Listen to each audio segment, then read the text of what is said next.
What many of you may be familiar with is the simple fact that there is a secret code in the genome of each of your cells exerting control of you and the biology that goes on into your body.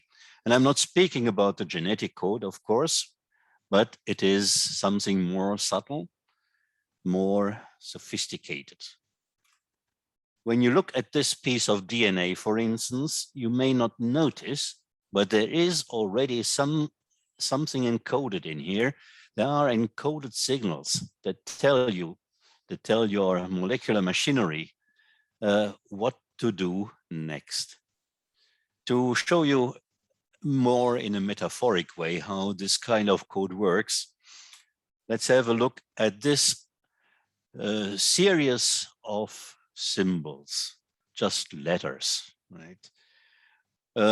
You may go through and you may notice at the very beginning there may be something like activate, and at the very end you may notice there is a word, a recognizable word. So these are quite simple. And they may look like activate this gene, but there is more in this sequence of symbols. For instance, the next, it may also be repress this gene. What else? Activate this gene in macrophages, or activate it in liver. Alternative messages. Maybe there is something that defines the conditions for this activation. Activate this gene in liver after stimulation with interferon, for instance, or after stimulation with insulin. There might be other conditions during differentiation of liver cells, for instance. On day 3 of organ development, maybe it doesn't make much sense in this case, but the message may be something like that, or just in adult tissue. Upon cell division signal, or during apoptosis, or in resting cells, you can see these signals, these orders, when and where, under what conditions to activate these genes. They may be somewhere dispersed in this sea of meaningless, apparently meaningless symbols that do not have such a regulatory consequence. In some cases, different messages may be even intermingled with each other. For instance, here there may be something like activate this gene in brain cells, or in the same place with slightly shifted sequence signal, activate this gene in bone cells. So this is actually how these regulatory elements may appear in a promoter. Let's have a look at one specific example. The sequence I have shown you already, it is a part of the promoter of the human FOS gene. FOS is a proto-oncogene, and that actually responds to all kinds of signals that come in to a cell. FOS is one of the immediate response genes, so it is very important to have this in case that some growth stimulus acts on a cell, for instance, or something like that. What do these individual regulatory elements encode? Can we decipher this kind of code? Let's give it a try. Deciphering this code may look like this, and have a look at the red signal. After deciphering, it may look like CREB. This is a protein, cyclic AMP response element binding protein, that recognizes this sequence, TGACG triple T. So that's the first kind of decoding the signal. The yellow signal turns into AP1, another transcription factor, which actually is a heterodimer of a Jun component and Phos itself, or a Phos relative. In some cases, we may even have double signals superposing each other in the center of this cyan one. There is binding potential for a more constitutive factor that influences the structural features of this piece of DNA. But basically, this binding site here is one for the serum response factor SRF, which actually acts in combination with another one that is right upstream of this one, the green one, which is ELK, or related by factor binding site. These two actually form one of these combinations that we have seen are very important.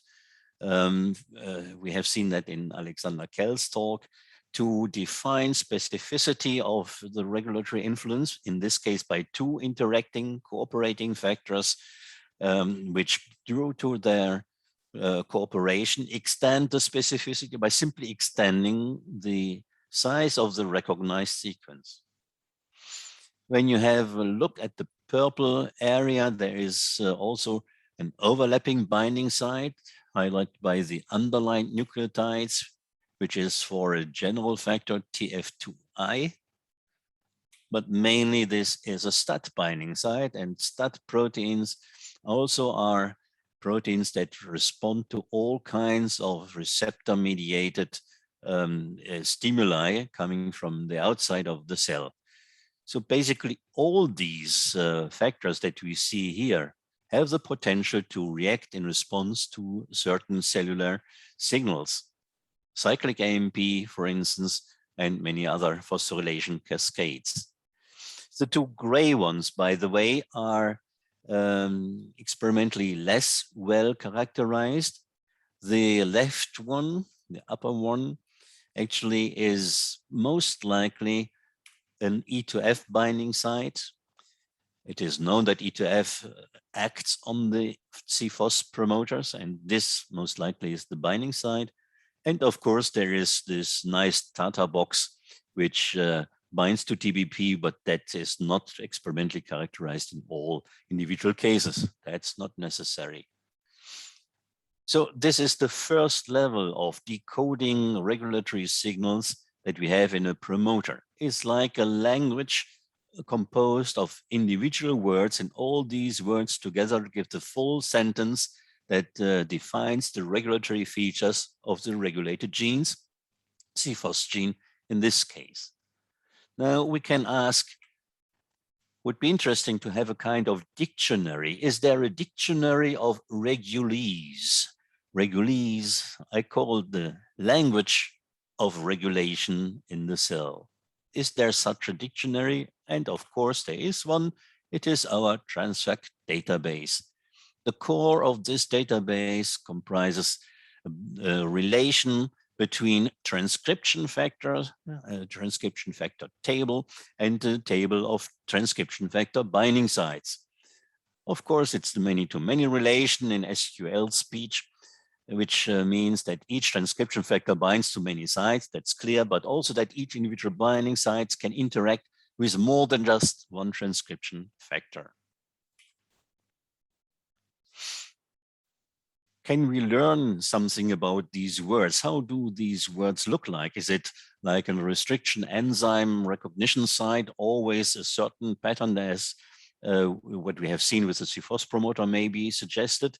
It is not, and those that are more familiar with gene regulatory issues know this, that these transcription factors have a relatively relaxed DNA binding specificity. They do not just recognize one fixed sequence, but there is some allowed variability.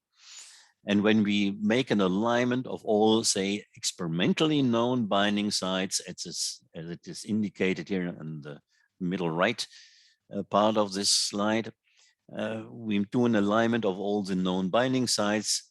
Then we see that certain positions are very well conserved, like the T about in the center of that, or the G in front of it. And other positions of the binding site are much more relaxed, and more flexible. There is in one position, maybe in 11 out of 12 cases an A, but occasionally there may be also a G allowed in that part. And this flexibility is properly reflected in what we call this positional weight matrix. Bioinformatically correct is what we see here is an alignment matrix, and then there are a few transformation steps to come to a positional weight matrix. But principally, this is a kind of simple statistical description of the DNA binding specificity of one particular transcription factor. And such a library of positional weight matrices has been systematically collected in the TRANSFAC database since many, many years. At present, we have quite a number of matrices in there, as you can see from this slide, which shows you the statistics of what we presently have in the TRANSFAC database. You can see we have about 50,000 transcription factor reports. We know, and you may remember, we have about, depending on the exact definition, what you call a transcription factor, roughly 2,000 encoded by each mammalian genome or higher eukaryotic genome. So this large number indicates that we have quite a range of organisms covered by the TRANSFAC database. It actually goes from yeast up to human, and having their reports about the features of about 50,000 eukaryotic transcription factors. Binding sites for these factors that were individually identified and characterized by conventional methods are more than 100,000. Well, nearly half of them are binding sites on mRNAs or microRNAs, which we also have included at some point in the TRANSFAC database to use their binding capabilities to predict possible post-transcriptional regulatory events as well. The transcription factor binding sites refer to more than 100,000 eukaryotic genes where they bind to the corresponding promoters or enhancers. And what is particularly important now that we have included also more than 92 million ChIP-seq fragments that have been collected from high throughput experiments. And from this, we can infer drastically enhanced and improved patterns for the binding capabilities of transcription factors.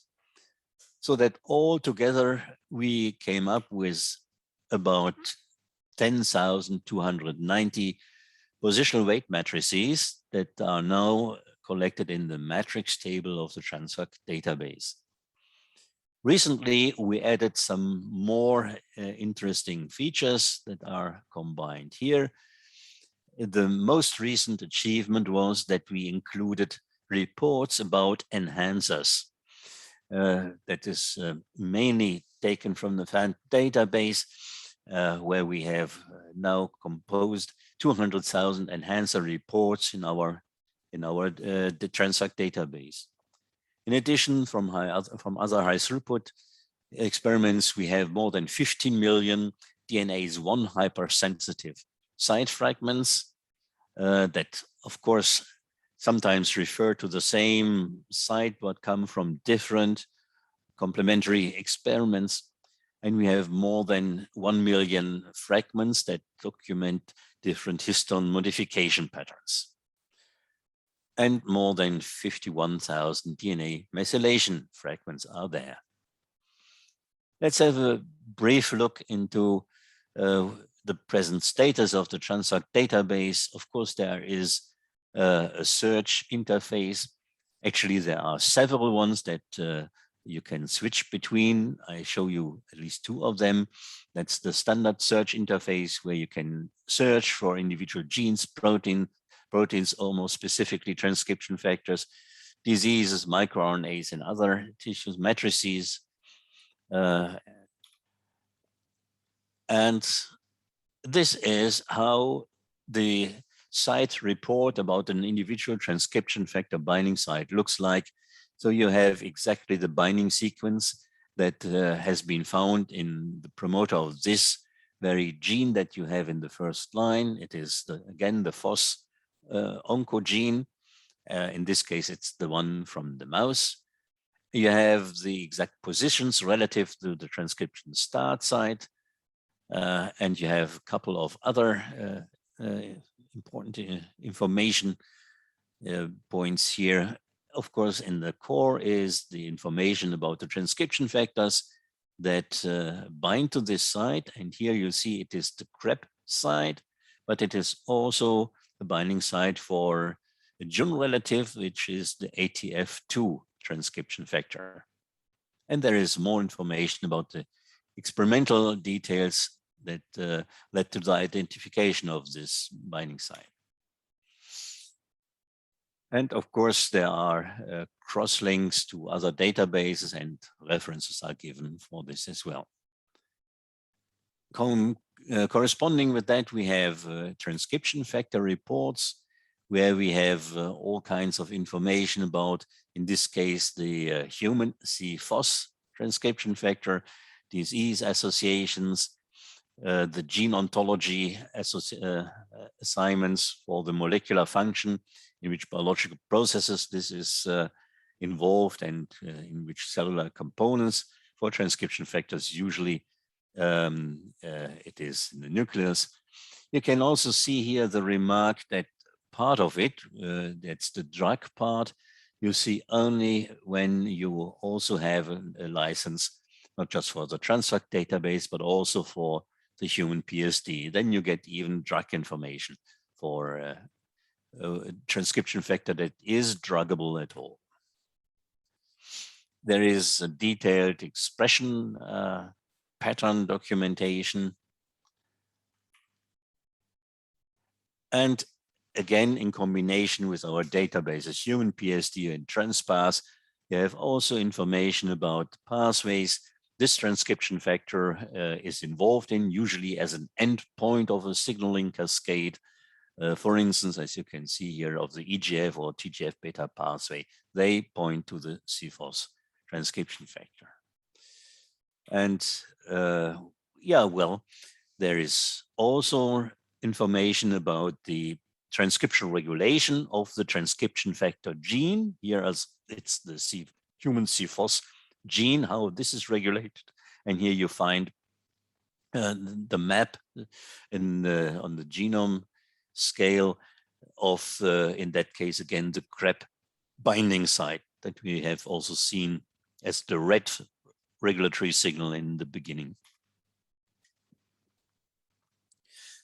There are composite elements that you can find in the regulatory region of the CFOS gene, and sites that you find in the promoter, also from high throughput experiments.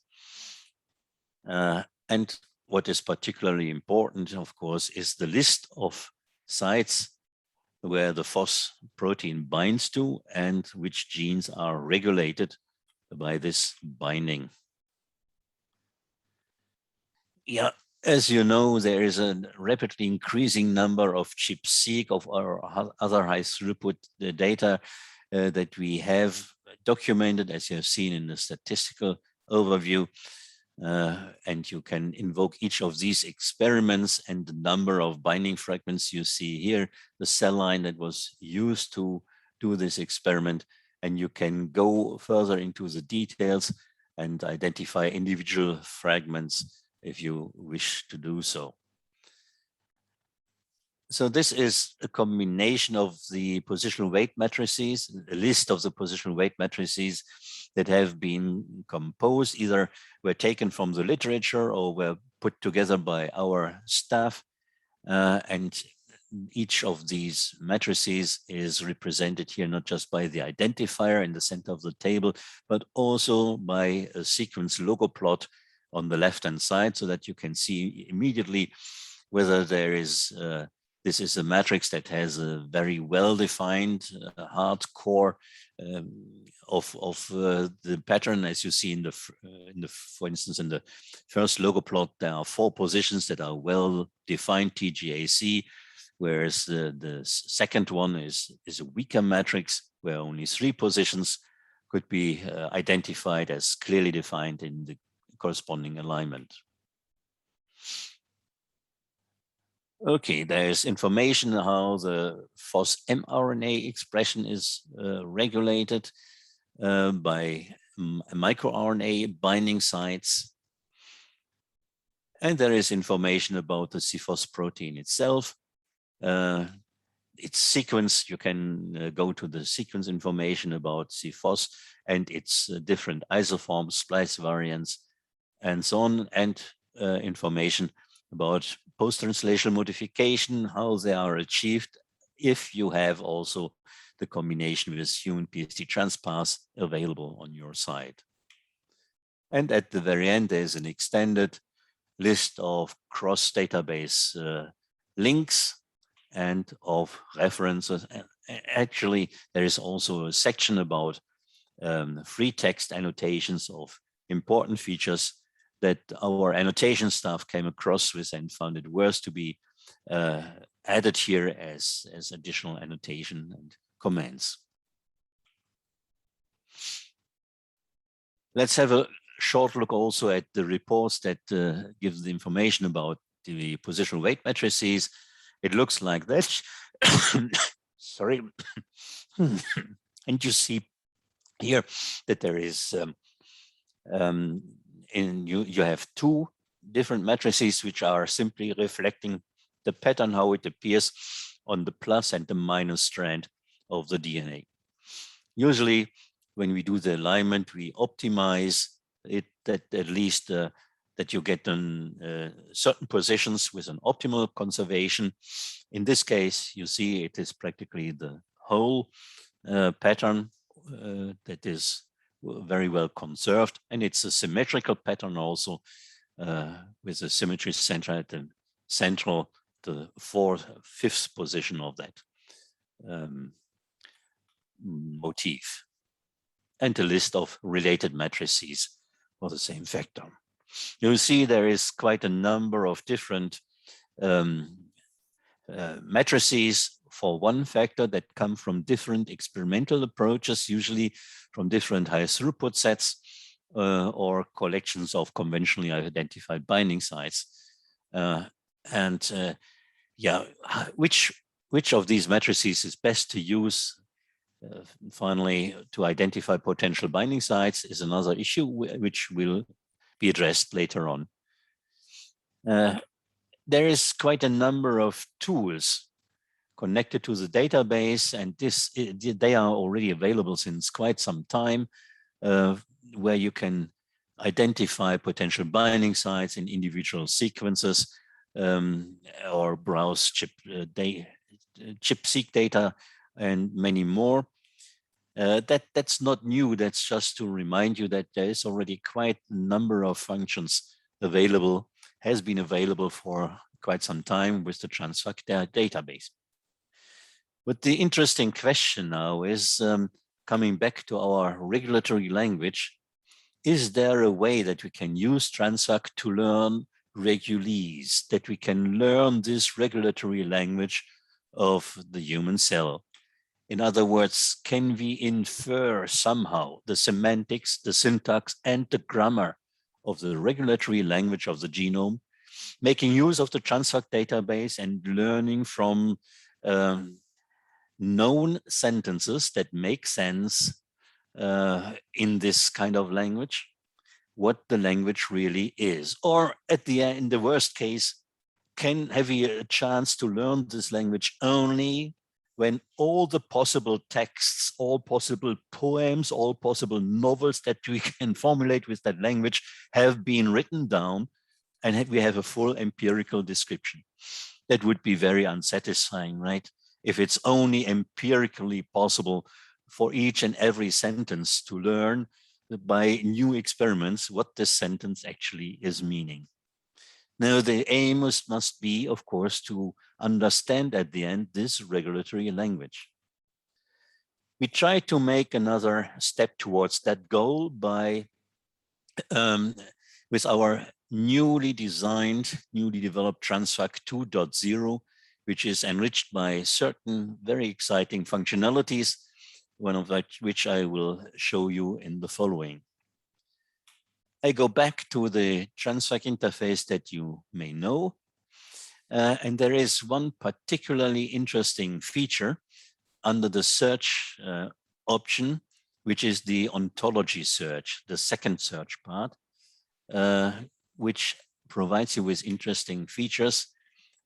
What I, as an example, did here, I went for the gene ontology annotations of the genes and selected there the subcategory gene ontology biological process.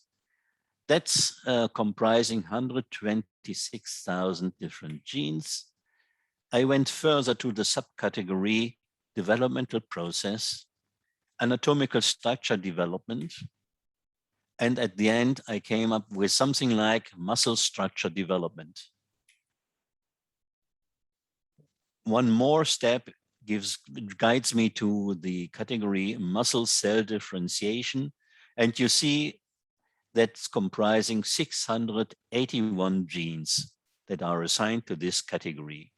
Just clicking on this button, view these 681 genes, gives me the full list of these genes.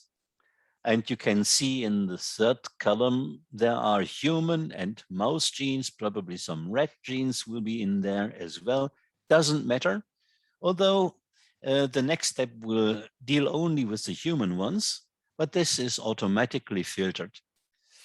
On top of that list, there are a couple of links to tools, and one of them is the new Match suite. The Match tool you may be familiar with is a good tool to identify individual potential binding sites in a single sequence. The Match suite is way more powerful. Now, by clicking on this link, all your gene list will be transferred to the Match suite, but only the human genes will be selected for further analysis. What does this further analysis actually do? This is the workflow that is performed by the Match suite. So what you can see here in step 1 is that a tool that is called FMatch is invoked. It uses the whole TRANSFAC matrix library, well, the vertebrate part of it, and it takes and composes automatically 5 different control sets. What it does next, it is running for and trying to identify enriched sites that differentiate optimally your gene set that you have uploaded. For instance, as I did from the database, so that optimally differentiate this gene set from any of or from the 5 different control sets.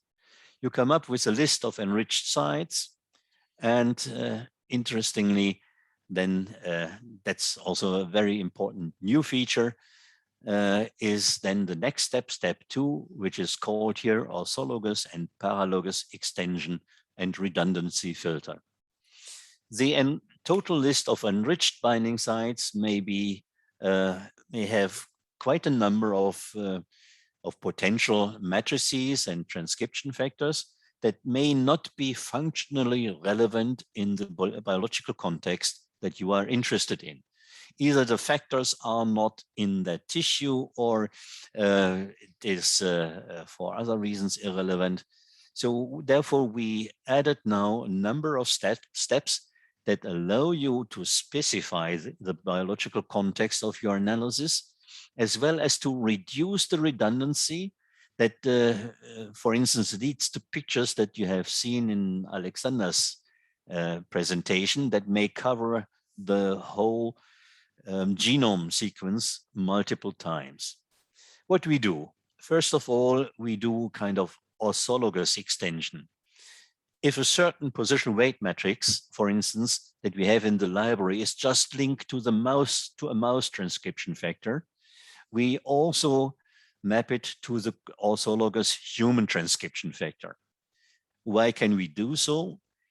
The DNA binding domains of these transcription factors are extremely well conserved, for instance, amongst human and mouse. They are usually identical.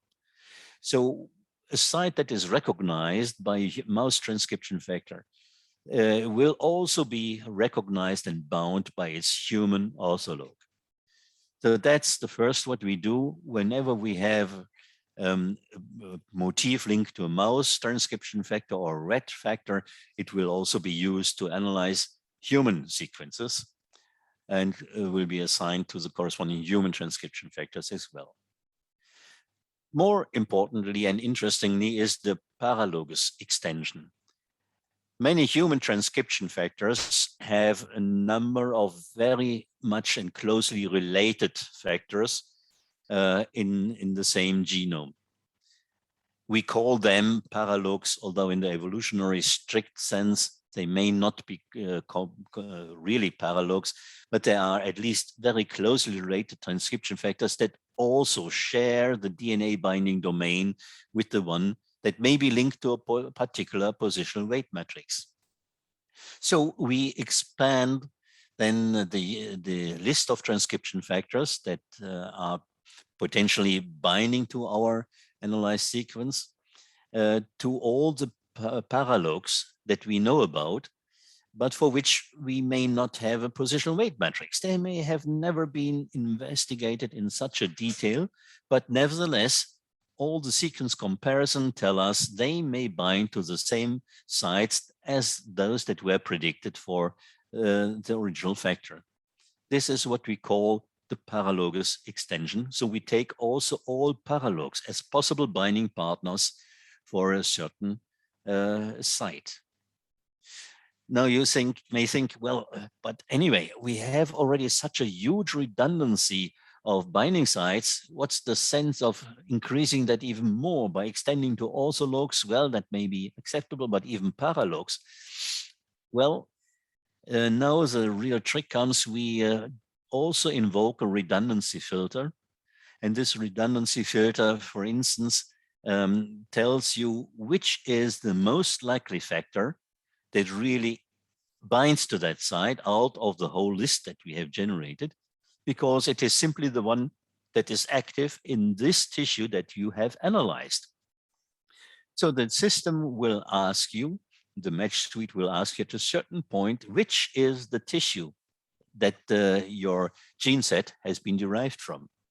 And then the system automatically selects for you that factor that most likely binds to a certain site in a certain tissue based on the known expression patterns of all the transcription factors that were analyzed so far. This is how it looks like. You may remember I first selected this muscle differentiation genes, these 600 something, and have uploaded them automatically into the match suite. Now I want to launch an analysis. And as you can see here, well, you give this analysis run a certain name that you can choose freely. But then there is this button, study tissue. And there is a selection list. Of course, in my case, I went to the option skeletal muscle to make use of this specification. You can choose the promoter range that you want to have analyzed. As a default, we take the -500 to +100 positions around the TSS. Transcription start site is +1. But you can go for other ranges up to -5,000 and down to 1,000 plus. And you may invoke another interesting feature that helps you to define the biological context of what you are interested in.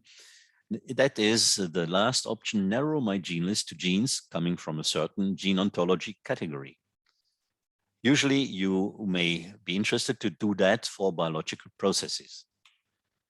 What the system does is now it takes all your gene list and maps it to gene ontology categories. As you can see, there are quite a number, and since we started already with something that was specific for muscle differentiation, so most of these categories that you see are muscle-related categories. What I did in my case, in this example case, I went again for the muscle cell differentiation, which is the subcategory of an equally named superclass.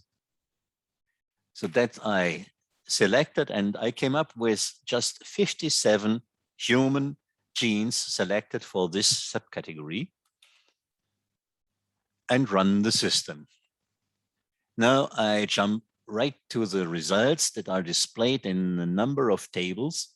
You see here on the left side, this is a table about the transcription factors that the system suggests you as the most likely being active ones in your system. And on the right side, you have a list of all the genes of your input set and how they are recognized by the different factors. Let's go to the factor table first.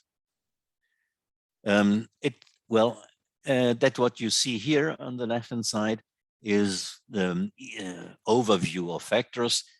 You see the factors listed, MEF2C, MEF2D, and in the second column, the green dot indicates whether these factors are really significantly enriched, the binding sites of that, whether they are really significantly enriched in your gene set. And the green tick in the next column tells you whether they also appear after combinatorial analysis in certain combinations with other factors, whether the combinatorial model analyst has identified them as part of a combinatorial module of different factors. I comment on the other columns with the next table, which is the Factor View Pro, where you have some more details about the factor, its gene symbol, where it is in appearing in the transcription factor classification, which is a comprehensive classification of transcription factors and their DNA binding domains. And just go to the individual linked identifying numbers here, and then you go straight to the TF class table, which positional weight matrices referring to this factor have been found the most efficient ones to identify its binding sites as enriched ones. You see the numerical value of the factor enrichment here referring to that matrix. Excuse me. And you have two columns that tell you something about the tissue-specific expression of these factors. Since I selected skeletal muscle in this case, it is giving you the expression value of that factor in this tissue that was taken from the expression values from Protein Atlas database. There were expression values for practically all human genes, among them, of course, all transcription factor genes, in up to 62 different tissues. Normalized, compiled from different sources, and it's a very useful resource indeed. So you see it is already kind of sorted according to this expression in skeletal muscle. And the last column tells you to what extent this expression value that you have seen there in the previous column is different from the average expression value of that factor across all tissues selected. So that may tell you to what extent it is different from an equal distribution, whether you have an ubiquitous factor that has the same expression value across all tested tissues, then you would have here a very small deviation from the average. And underneath you see this for MEF2C in the first line, is 1 out of 62. That means 62 tissues were selected. And skeletal muscle is the tissue where this factor was expressed most amongst all the other tissues. not the factor that is expressed here most highly, but the ranking of this selected tissue amongst all the 62 tissues. So that gives you some additional information about the tissue specificity of that factor. And the third table gives you the list of matrices that were used and that were found to be particularly useful to identify those that are specific for your input gene set. Yeah, let's go to the gene table. On the right upper part, you see part of it. And what I have highlighted there is the MyoD gene, which actually is a myogenic differentiation gene encoding for another transcription factor. It's also important for muscle gene differentiation. It is actually, MyoD is actually was the first master regulator for myogenic differentiation at all. And underneath, you see exactly the promoter of this gene, which binding sites have been identified and carefully selected to be relevant for this very promoter. I would like to go for a second example to show you that it is really a valuable resource that you can apply to many different examples. This is a data set that was analyzed by Alexander recently, and it uses not the gene data set from our own databases, but from the gene expression omnibus. So you can, of course, use all kinds of resources of gene expression data for this kind of analysis, or actually any kind of gene list. You can copy, paste, or upload there lists of gene symbols or ensemble numbers for your analysis. This was a data set for characterizing the effects of RAP25, this tumor suppressor gene that was particularly important for characterizing esophageal squamous cell carcinoma cells. And I just would like to point out some highlights of the analysis here. On the left-hand side, you see, for instance, FOSP and CFOS, two phosphorylated factors that are particularly important in the downregulated part of all genes. Alexander separately analyzed the up and the downregulated genes that are up or downregulated under these cancerous conditions. And on the right side, you see that the gene of interest in that study, RAP25, really is the second one in the ranking of the number of sites that were identified here. So FOSP, CFOS, and actually the fourth one is FRA1, another phosphorylated one. So they are, by the way, themselves also downregulated, and they are important in the downregulation themselves. Whereas another one, the JUN-related ATF2, turned out to be important for the upregulation. So I go quickly through that and just would like to show you the picture for the promoter of the RAP25 gene that was in the focus of that study.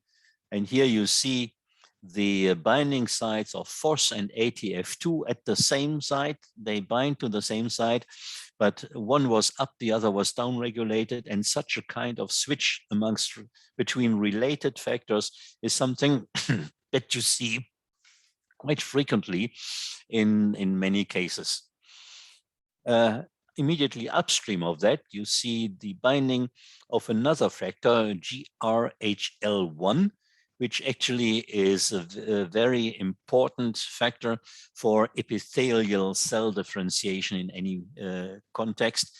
And two subtypes or isoforms of that are also controversially regulated under these conditions. So I just would like to show you another nice feature of TRANSFAC 2.0, which is this heat map of gene ontology categories in the used data set, and how these gene ontology categories cluster together with certain matrix families and therefore factor families. From that, you can infer which transcription factors are particularly important for which functional category in your data set. With that, I would like to come to the end and just tell you my conclusion, why I think TRANSFAC is the tool of choice when you wish to, for instance, identify potential transcription factor binding sites in a DNA sequence. That's clear. When you wish to identify the transcription factors acting on a certain gene set, when you wish to identify relevant transcription factor combinations, when you try to do so in a cell-specific manner, or when you try to do so for specific functional subgroups identified by gene ontology categories, or maybe to put it in a very generic term, and I'm sorry for that, or if you wish to learn regulese. And with that, I would like to stop my presentation and would be happy to answer your questions. Thank you.